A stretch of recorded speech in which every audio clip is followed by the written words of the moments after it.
Gatotkaca Antarja Antaséna cecekane untune. Mbok cangkeme sing apik, Gong. Ngapa? Ora ana wonge kok. Santai wae. Nek ana wonge aku ya ora wani berkata seperti itu.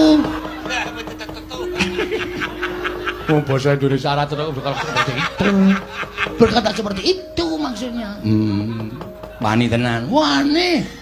Nek upama Ndara Gatotkaca tekan kene, Ndara Gatotkaca senengane nguntir sirah. Aku ya kondang nguntir bayar. Ndara Antarja nyembur, aku ya kulino nyembur. Ndara Antaséna kae wong kocluk. Anak Werkudara sing ora duwe sopan santun, ora duwe tata krama. Wani karo wong tuane iki sing Antaséna. Antaséna. Nek tekan kene tandangane padha-padha lepethuk. Kowe mbiyen DSD dilatih baris ora? Oh isa. Pandu e. Hus. Pandu ki bapakne Pandhawa. Anu maksude pramuka lho. Sadurunge penggalang Pandu. Iso baris. Iso. Sep. Istirahat di tempat gerak. Wah. Gerak. Nek mengo-mengo ngono ya iso. Iso digulu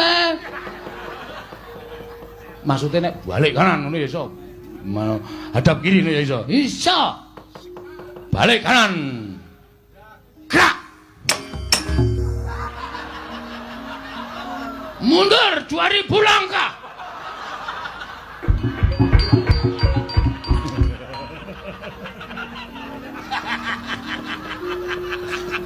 Hei, srene. Aku nang kene wae kok, Truk. Kowe kirek kok kowe. Ngopo ora ngandani? Aku nek kowe wedi seneng e, Gong. Raimu pucet matamu. Konangan. Rene. Ndara Antaséna ora apa-apa. Asem iki. Apike njuk ngapura. Ngapura nggih, Den. Ora apa-apa wong aku kocluk tenan kok. Dar. Nek Bagong karo Antaséna padha-padha lepethuk, ha to. Guyon Ciluba. Mus wong tuwa kok diciluba ya. Gong, Nun, Truk, Nun. Aku ngerti, kowe keweden to? Nggih. Mergo doyak bapak. Nggih. Bagong doyak sapa? Polisi.